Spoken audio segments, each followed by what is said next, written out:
Welcome back. So things are progressing with getting the last things in place for having the keel ready to be bonded in. So you can see Jeff's fitted that bracket that holds those conduits in place.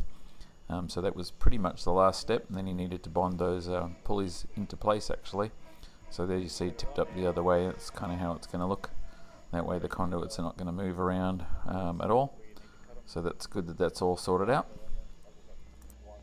And meanwhile, here's the first of those plugs that I did in the last video that I had worked up the CAD and the toolpaths for. This is the one for that new aileron box that holds the aileron rod.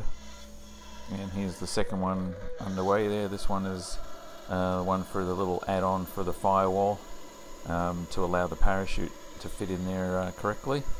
So that one looks like it's just making a big mess in there, but it's actually doing that. It's interesting watching that end mill spin around there. It kind of creates a vortex and sort of draws the bits of foam in towards it, which is kind of neat to watch.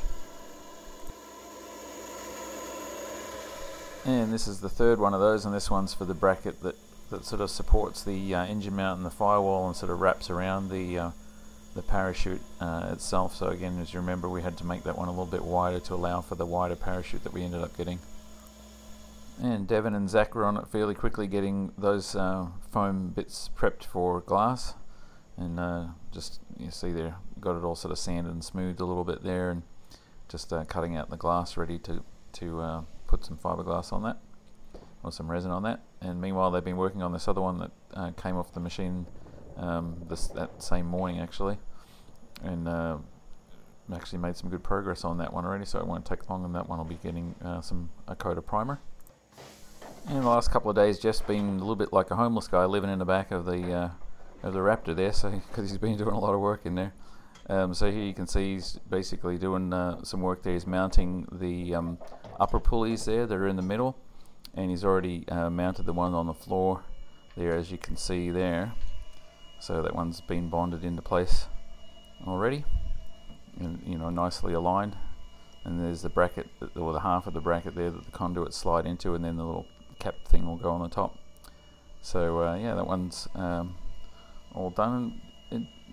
It's really good having the CAD because it just allows us to line everything up. And there you can see there's one of the other ones up in there. It's a little bit dark in there, but I'm trying to show you. But anyway, there's a pulley up in there with its bracket, one of the ones he created a few weeks back, and that's been bonded into place. And then the matching one on the other side, if I can. There, I've got the light on there. So there you can see it there. So that's been bonded into place there, and that one rivet there just holds it into place while it was while the high sole was setting up. So, and that that rivet can stay there. It doesn't have to be drilled out or anything like that. It's not going to cause a problem. Although I think, knowing the way Jeff is, he'll probably come and drill that back out. And Zach and Devon got both of those plugs glass there, and the third one was still being run. So the next day, which was actually Friday yesterday, they glassed the other one, and actually had to put a little add-on to the other one there. But anyway, so there's the three of them there, all done. And just actually, I think they needed one more coat when I took this video. But anyway, there's the first of them up there on the machine, and just decided to just ball mill the whole thing on that one, just because it would be quicker and smoother to come out. So that one was left off on Friday evening to run like that. So the other two still have to be done, but seeing that they're small, they won't take too long to do, and then guys will be on those and getting those ready so they can pull some molds. And here you can see Jeff's come back and just put a little layup around the edges of that, because he actually had to relieve the core back around the bottom there, to allow that pulley to sit on the outer skin and instead of on the core. So anyway, that's why he had to do that layup in there. And here you can see he's bonding the front one into place as well. So that's one less thing we have to do once that keel's in, because it would have been a little bit just awkward to try and bond that in through that front opening there. So just we took some measurements to know where it is and put it in there. And next up is putting down the high sole. So you can see he's put some regular masking tape along the edges of where the flange for the keel is, just to sort of use as a guide, and also just so it doesn't make so much mess when the keel goes down. And so then what he's done there is got the guys, Zach and Devon, mixing up high sole in a regular plastic mixing bucket, and then they pour it into just one of these freezer bags, and then Jeff kind of uses it like he's putting icing on a cake, and just distributes the high sole where it needs to be that way. And he's putting quite a lot on there, but the problem is not everything fits perfectly in there. We've got different little gap spacing. So Jeff, before he did all this, kind of measured how much he needed in various places. So some places he's putting more down because he knows the gap is a little bit larger. Even though we try and do everything accurately, you still end up with some different spaces here and there. And same around here, this is a pretty reasonable fit, but it still needs a decent amount of high sole there to sort of make sure that you don't get any air bubbles in between. So here it's time for the guys to get the keel in. So they're just basically dropping it in place there, and it's already got the conduits in there, so all they have to do is sort of sit down in that bracket in between the those pulleys in the rear there, and then just be gently dropped into place. And Jeff's already pre-drilled holes that you can kind of see on the flanges there for where he's going to put the rivets in to hold it down tight to the floor and allow the high sole to squeeze out, and then ultimately be bonded down nicely without sort of lifting up or not getting compressed down as far as it needs to go. So just a little bit of alignment there, and the guys pointed out it was a little bit out at the back, so Jeff just gave it a little quick kick there to get it lined up, and it's pretty much in. So time to put some rivets in, and that's that done after cleaning up. And here you can see the finished product after he's taken off the masking tape and just sort of cleaned up all around the edges there, just smoothed out and taken any excess high sole off.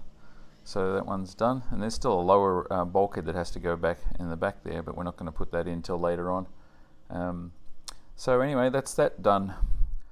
Back on to the CAD, and I've it's only been a couple of days since the last video, and I've been doing those other things on the machine as well, keep me busy, but I've done quite a few things in here. So I've created that bracket that Jeff had, or something similar to it, so we have that in the CAD for later on, so we don't forget how we did that. And I've got the fourth conduit on both sides there, the one that's going to have the rotor cable in there. So I didn't have that before. And see what else I've done. I moved up this manifold block up to the top here and cleaned that up for the landing gear retraction cylinders. I also moved the hoses there onto the top of the cylinders. I couldn't actually rotate those without messing things up, so I just created new sort of things on the top there for that. So that's how that's going to look, and that's all super neat and tidy now for the retraction.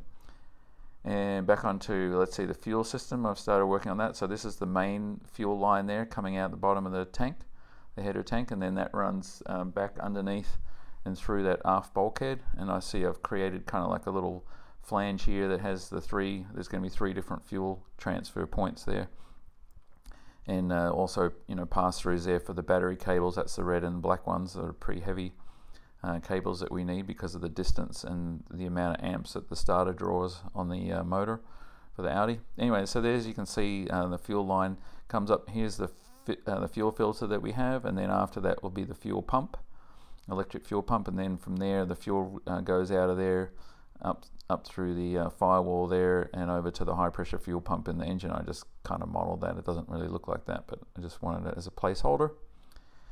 And then let's see, back here underneath or around the front again, there's another fuel line that we put in the middle of the tank, and that one's actually going to draw fuel for the system that's going to heat the fuel in the wings.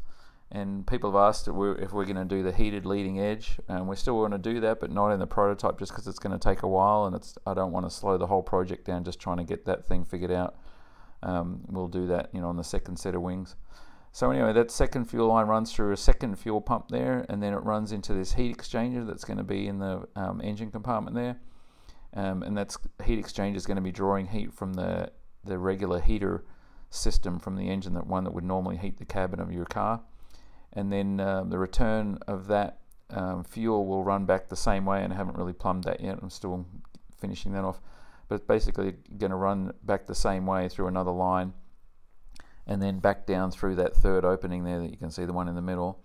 It's going to run back through that and back into this sort of aft cavity here, and then from there it will run up and it'll tee off into the top of each of the strake tanks. So you'll see there's an opening up in, well, there's two openings there. It's going to go into the bottom one there, and then from there it's going to actually have another line that'll feed into the front section of the tank here, and that way we'll be getting the warmer fuel to sort of circulate through that tank and keep it nice and warm, so it doesn't have any chance of gelling at altitude. And at the same time it should help the engine cool, because we're pulling heat out of the engine and cooling it, using the fuel. So there's the main line there coming out, or there's two different main lines that drain the fuel from the strake tanks into the header tank. So they go through that T there and then into the header tank, and so you've got the same thing on both sides. And the reason why there's two different lines is because there's sort of two different areas of the tank, one sort of in front of the wheel well and the other one behind, and we need to be able to get fuel out of both of those without sort of creating an area that the fuel won't drain from. And it's it's good to have two different ways of having the fuel come out anyway. If for some reason one side got blocked, you'd still get plenty of fuel coming out. And there's a few other things going on here, but I wanted to actually give you an update on what's happening with the engine. So Ed, who's basically coordinating the tuning with Motec, he's basically had a bit of a problem where he's had been forced to move his offices out of this space he was leasing, because they sold the building, and he's been basically slammed doing that. So unfortunately, our September 11th date for having Motec come and do the tuning has now been postponed. I'm not sure exactly until when. Hopefully it's only a week or two. But anyway, so that's kind of delaying us a little bit with the engine. But the good news is that Motec in Australia, who've been working on creating this new fuel delivery program, which is more of a linear one rather than a stepped one that they had before, they've made good progress on that, and they're actually in the process of testing it right now. So good on the Aussies for getting the stuff done, and hopefully that'll work out really well. And when Drake from Motec arrives, he'll have that software in hand, or probably actually Ed will probably get it ahead of time and be able to get it installed on the ECU. So anyway, that's our update for this week, and yeah, great to see the keel in, and next week you're probably going to see the windshield go in. So thanks again for watching, and we'll see you next time.